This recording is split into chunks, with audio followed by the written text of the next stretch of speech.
Bem, como ela já deu início à apresentação, né? Meu nome é Emerson, tá? Eu sou pastor auxiliar na Igreja Cristã e líder do grupo jovem. Estou participando da igreja lá tem em torno já de uns 2 anos, se não me falha a memória, são 3. Faz 3 já, né? Isso vai fazer 3 anos. E assim, pessoal, antes de começar na palavra, queria trazer primeiro um pouquinho de mim, né? Porque, como a gente vivenciou agora, até mesmo na peça teatral, é uma coisa que Deus tocou muito hoje no meu coração. É o seguinte: por mais que a gente tenha um chamado de Deus, né, por mais que Deus fale sempre conosco, quanto mais você tentar fugir, né, quanto mais você tentar realmente se afastar daquilo que Deus tem para você, mais Ele vai mostrar para você o quanto você necessita dEle.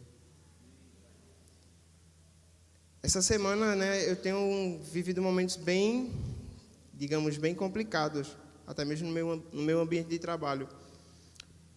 Mas é naquela, a gente não entende. A partir do momento que a gente entrega as coisas na mão de Deus, a gente tem que esquecer aquela questão do querer saber. Eu não sei o para quê, eu sei o porquê. Eu sei que Deus vai ter um propósito ali. Qual é Ele vai me revelar. Eu não preciso saber para que eu estou passando por aquilo ali, qual a finalidade, qual o motivo. No momento certo, Deus vai chegar e fez: ó, filho, tu teve que passar por tudo isso para tu entender o meu chamado. Tu teve que passar por tudo isso para me poder te revelar o meu agir, te mostrar como é que eu ajo. E na minha vida, eu sempre tive uma vida, digamos assim, na igreja.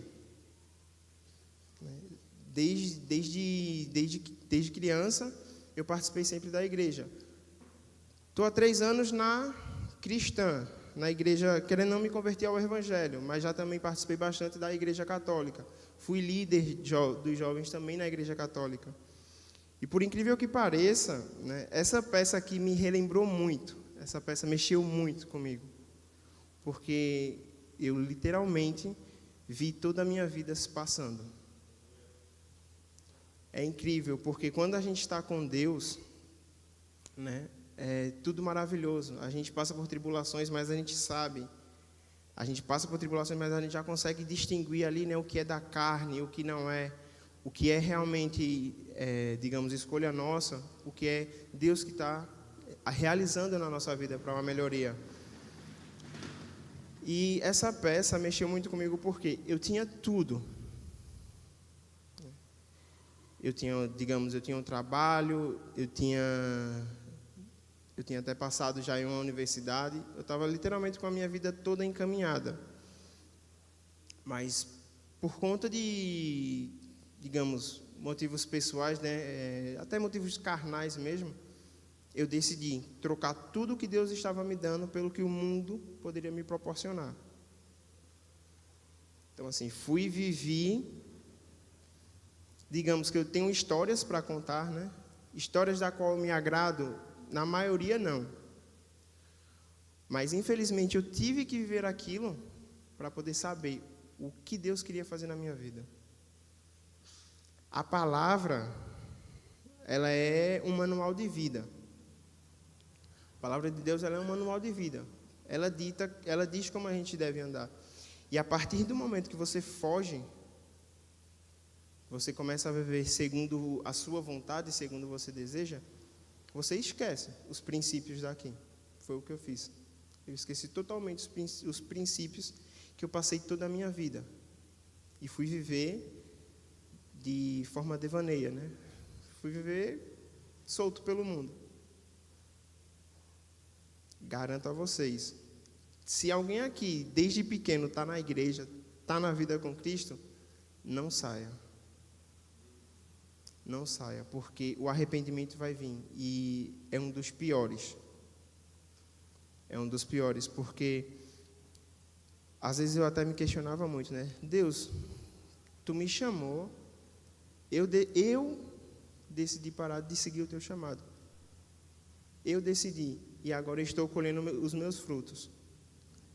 Me leva de volta para a tua presença. E ele realmente veio. O incrível é que ele passou uma borracha no meu passado. Para mim isso não importa mais, é só daqui para frente. Agora, tem uma questão. Tudo que você faz, as pessoas elas olham para o Emerson do passado. As pessoas olham muito para, não, mas o Emerson que eu conheci, o Emerson que eu conheço, não é assim. O Emerson que eu conheço no sábado, 7 horas da noite na igreja, estava nada. E as pessoas levam muito por isso, pelo quê? Pelo saber. Mas eles não querem conhecer o novo Emerson. Porque o novo Emerson, ele é sem graça, ele é um Emerson que vai para a igreja, é um Emerson que agora conversa a respeito de Deus. Quer levar os outros a conhecer a Deus. E não fica, poxa, tu viu aquela menina? Eita, olha essa menina aqui, estou conversando com essa. Não. Isso para mim não existe mais. Por quê? Porque eu não estou mais na carne. Eu voltei para a vida com Cristo. E até eu estava ali, me preparando, foi uma coisa que Deus me tocou muito, que a gente vai entender a explicação já já. Não é pela meritocracia, não é pelo merecer, é pela graça. Tudo que Deus está proporcionando novamente na minha vida, não é porque eu mereço, mas é porque Ele quer me dar. Vem dEle, tudo vem dEle. E quando você entender isso, você vai passar por tribulações, você vai passar por tempestades, mas a sua vida vai ser bem mais fácil, porque você sabe que você vai ter sempre um conforto. Eu vinha conversando com um amigo meu, a gente conversando a respeito da vida mesmo, né? Ele falou, cara, eu estou passando por umas dificuldades. Aí eu fiz, mano, é simples. Deus provê, Deus proverá. Tá difícil, a gente sabe que tá. A vida hoje não é fácil. E para um cristão, independente de religião, para aqueles que realmente querem seguir a Cristo, a gente sabe que no mundo de hoje está cada vez mais difícil. A gente está sendo cada vez mais perseguido, cada vez mais taxado, cada vez mais excluído. Mas é justamente isso que Deus nos chamou. Né? Ele veio para os seus, mas ele foi excluído pelos seus, ele foi renegado pelos seus. A gente vai ser a mesma coisa, infelizmente. Você não precisa ir para outra cidade, para outro bairro. Não, a sua perseguição, na maior parte das vezes, vai vir de dentro da sua casa. Mas assim, uma palavra de conforto, tu está no caminho certo. Se você está sendo perseguido, se você está sendo taxado, se você está sendo cortado pela sociedade, pode ter certeza que esse é o caminho. A palavra de hoje, que iremos conversar um pouco, está lá na carta de 1 Coríntios. Vamos começar a partir do versículo 17. Certo? Vamos lá.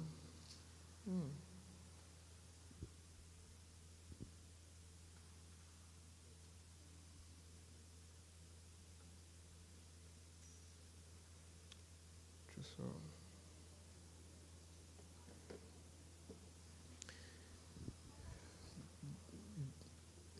Perdão, capítulo 1, versículo 17.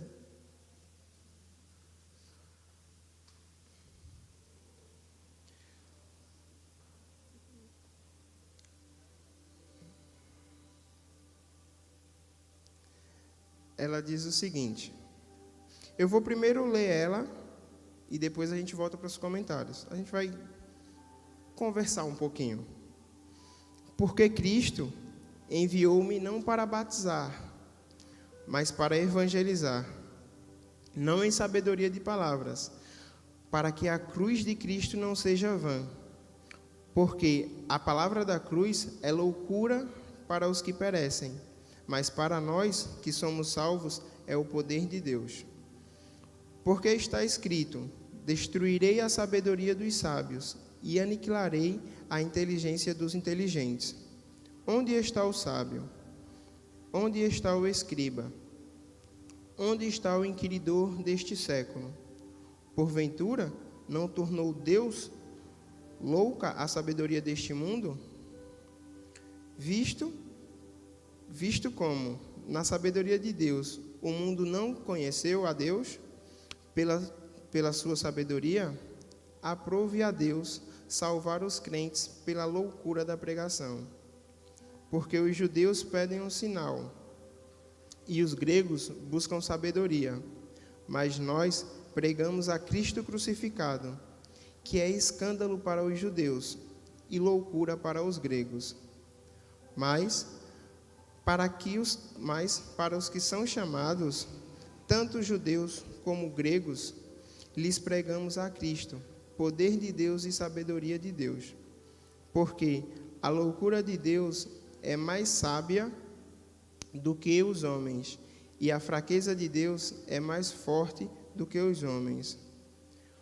Porque vedes, irmãos, a vossa vocação, que não são muitos os sábios, segundo a carne, nem muitos os poderosos, nem muitos os nobres, que são chamados. Mas Deus escolheu as coisas loucas deste mundo para confundir as sábias. E Deus escolheu as coisas fracas deste mundo para confundir as fortes.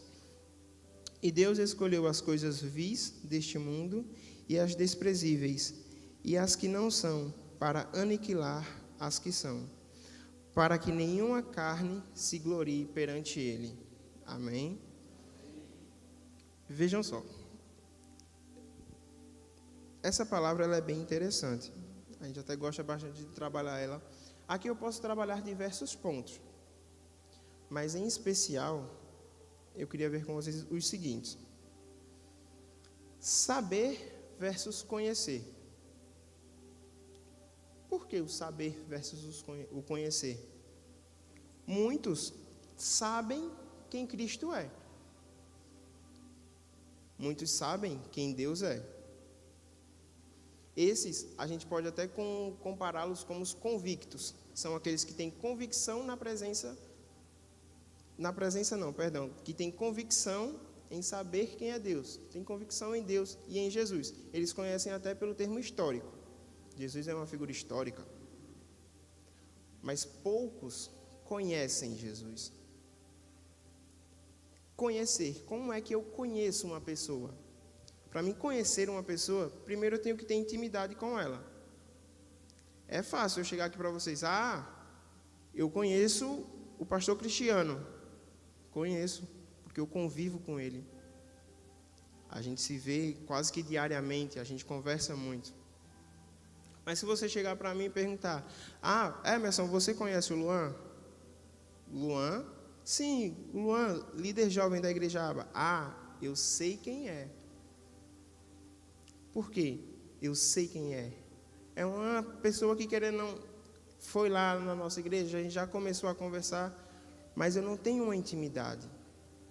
Eu não fui à casa dele, eu não conheço ele, eu não sei como ele é no dia a dia, não sei como é o trabalho dele.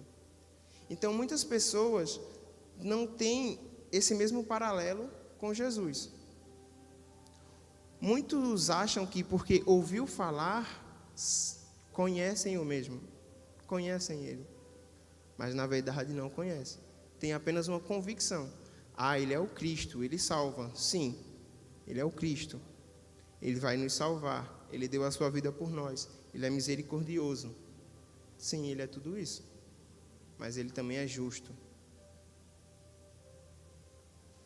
Ele ama o pecador, ele ama todos nós, porém ele odeia o pecado. Ele abomina o pecado. E isso são coisas que hoje em dia, está muito comum. Não, mas Deus perdoa. Perdoa a partir do momento que você se arrepende. Eu faço uma vez, não quero mais. Agora, se você faz hoje, não, mas Deus perdoa. Faz amanhã de novo. Ah, não, mas Deus perdoa. Ah, não, mas Deus perdoa. Você não conhece a Ele. Você não sabe como realmente é o perdão. E isso é algo que está muito banalizado hoje em dia, porque todos querem falar de Cristo. Porém, a gente sabe que a gente só pode falar daquilo que a gente conhece. Como é que eu vou chegar aqui, trazer para vocês Cristo, trazer uma mensagem falando dele, falando do arrependimento, falando que você deve mudar a sua vida, você deve literalmente se converter, se eu não me converti? Se eu não conheci a Cristo, se eu não tive uma experiência com Ele. É muito fácil. É muito fácil pregar através das palavras sábias. Se a gente pegar um filósofo aqui e trazer aqui, ele vai falar de Deus perfeitamente. Vai falar de Jesus Cristo melhor do que eu. Eu tenho certeza. Porém, será que ele conhece a Cristo? Será que ele teve uma experiência com Cristo? Além disso, intimidade. Pô, como assim, Emerson, intimidade? Intimidade é você estar com a pessoa diariamente. Todo dia? Não precisa ser também todo dia. Pelo menos uma parte do dia. Você tem um contato, você conversar. Isso é intimidade. Com Cristo a gente tem Ele literalmente todo dia. A gente tem Ele disponível 24 horas por dia para a gente. Agora, quanto do nosso dia a gente dedica a Ele? Será que a gente tem tido uma intimidade? Será que a nossa intimidade com Cristo ainda está como aquela do primeiro amor? Ou será que a gente está... Ah, não, já sei quem é. Conhece a Jesus? Conheço. Mas como está a tua intimidade? Será que se eu chegar e começar a conversar, o que Jesus operou na tua vida? Será que você realmente vai saber me dizer? Porque quando a gente conhece Ele, a gente literalmente muda. Eu estou indo aqui sem Cristo. Eita, conheci a Cristo. Esse é o processo que Jesus trabalha. E era exatamente isso que Paulo trazia. Paulo pregava muito para os sábios. Porém, ele tinha muito problema com isso, porque quando você tem um certo entendimento, você começa a questionar muito. Você passa a questionar. Ah, mas isso está certo? Ah, não. A palavra diz isso, mas tem outro trecho aqui também que ela diz isso. Certo, foi um livro que foi escrito há 2000 anos atrás. É muito antigo. Como eu até vi... Eu acredito que muitos aqui também viram, né? Que teve um rapazinho aí famoso que falou: ah, não, a gente deveria esquecer o Antigo Testamento, porque ele é muito antigo. Mas é de lá que vem a história de Jesus Cristo. Se você conhecer ele a fundo, você vai ver que a promessa vem desde o princípio. Não é algo que foi ontem. E quando você passa a ter mais intimidade, você vai compreendendo ainda mais o seu chamado. Você pode ver. Cristo, ele literalmente chama aqueles que não são, para confundir os que são. Vamos para exemplos bíblicos. A gente pode trazer Moisés. Moisés, pesado de língua, foi escolhido por Deus para libertar o seu povo, que estava preso no Egito. Ah, Senhor, eu não. Eu nem sei falar. Como é que eu vou ir lidar com a alta sociedade? Porque tinha que lidar direto com o faraó para conseguir a libertação do povo. Só vai. Você não precisa ter palavras bonitas. O evangelho, ele não se baseia em palavras bonitas. Não. A maior pregação que existe na Bíblia é um simples ato. Jesus sendo crucificado. Ali ele estava literalmente dizendo: você pode vencer a carne. Você pode vencer a carne. Por quê? Porque eu venci a carne. A gente tem que entender que não se trata de nós. Não se trata do eu Emerson. Não se trata do eu Luan. Não se trata do eu Slane, eu Iane. Não. Se trata do Cristo em Emerson. Cristo em Luan. É assim que ele age. É como Paulo diz: hoje não sou mais eu que vivo, é o Cristo quem vive em mim.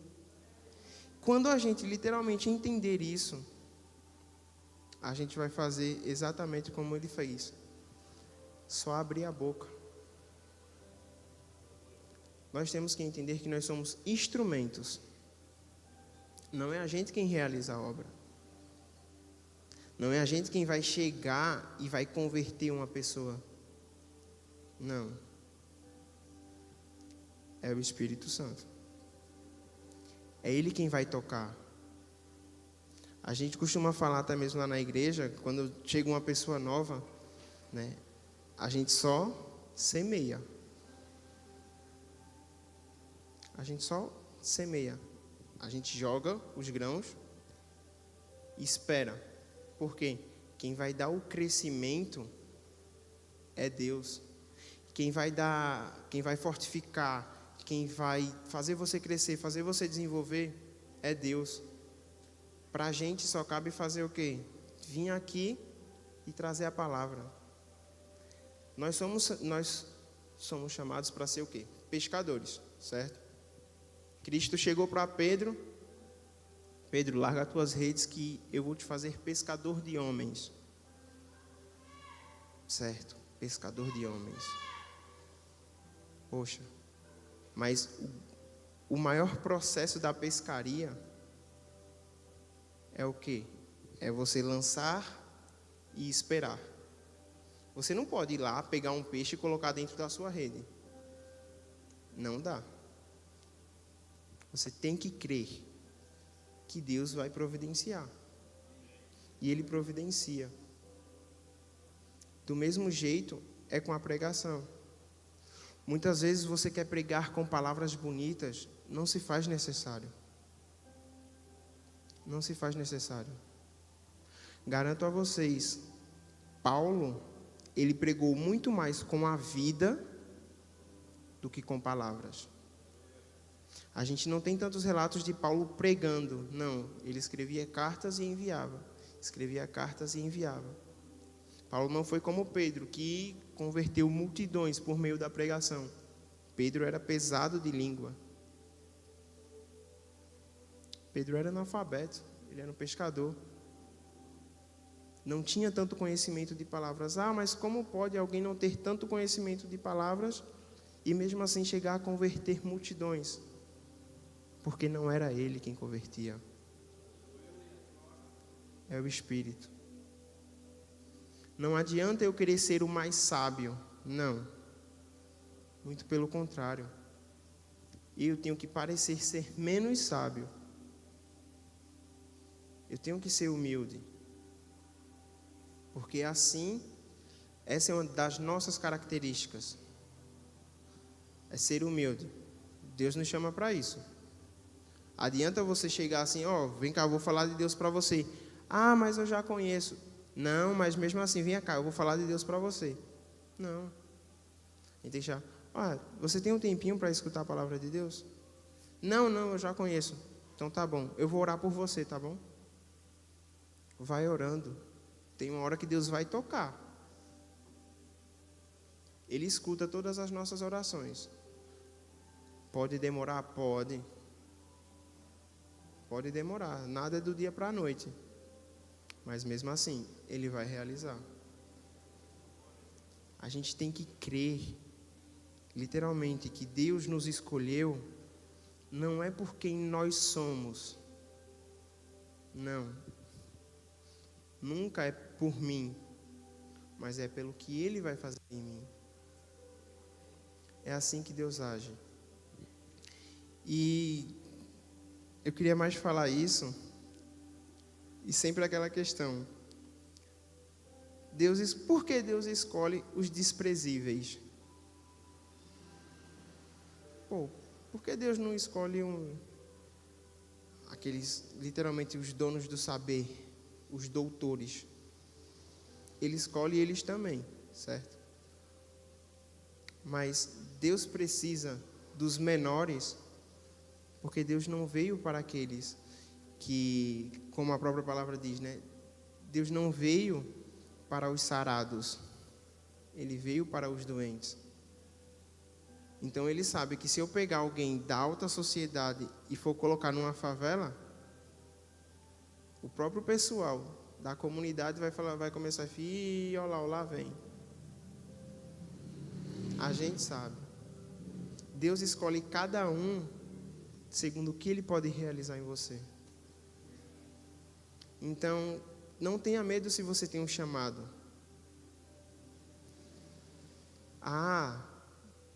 Chama o meu irmão, ele é mais bonito.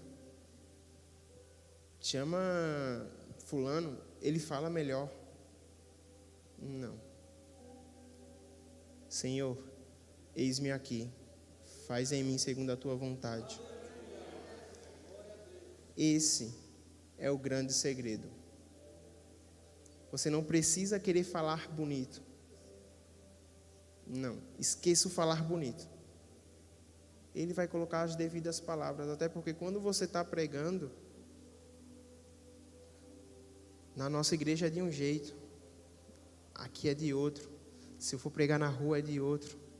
Se eu for pegar em outro estado, eu vou ter que me adaptar lá, vai ser de outro. E isso vai ser eu que vou proporcionar? Não, vai ser o Senhor que vai realizar. Vamos orar? Vamos lá, queria convidar aqui o Luan, né, para fazer um momento de oração. E é mais isso, pessoal. Espero que vocês tenham gostado. Certo?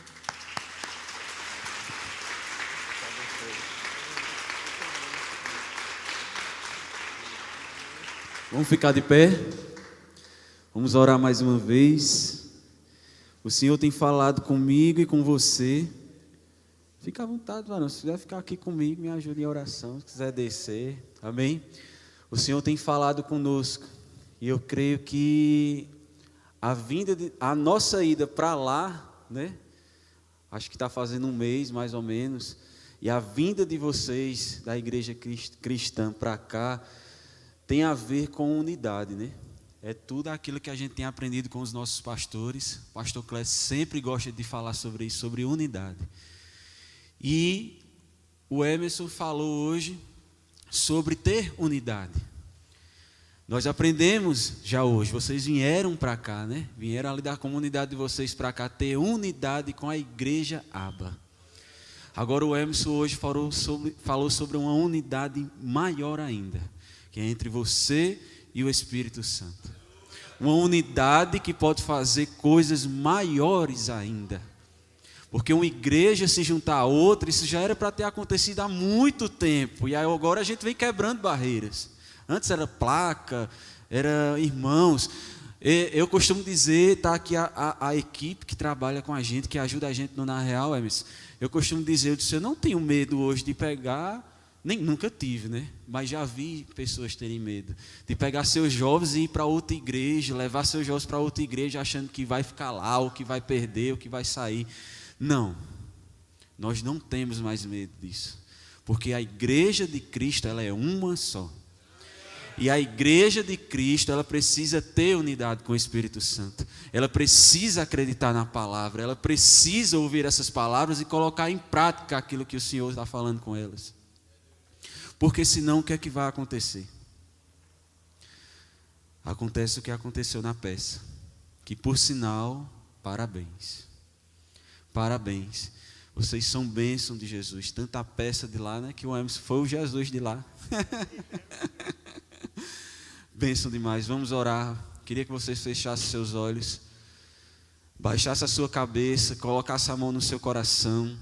Se enquanto a gente ora, estiver alguém aqui convidado, que veio conhecer a igreja, que passou, entrou dentro da igreja, e você quiser entregar a sua vida a Jesus, ou você querer confirmar algo que já aconteceu há muito tempo na sua vida e por algum motivo você se afastou dele, se você quiser levantar a sua mão, se você quiser vir até aqui à frente, você vai receber mais uma oração e você vai estar confirmando para todo o inferno ouvir que é Jesus que toma conta da sua vida.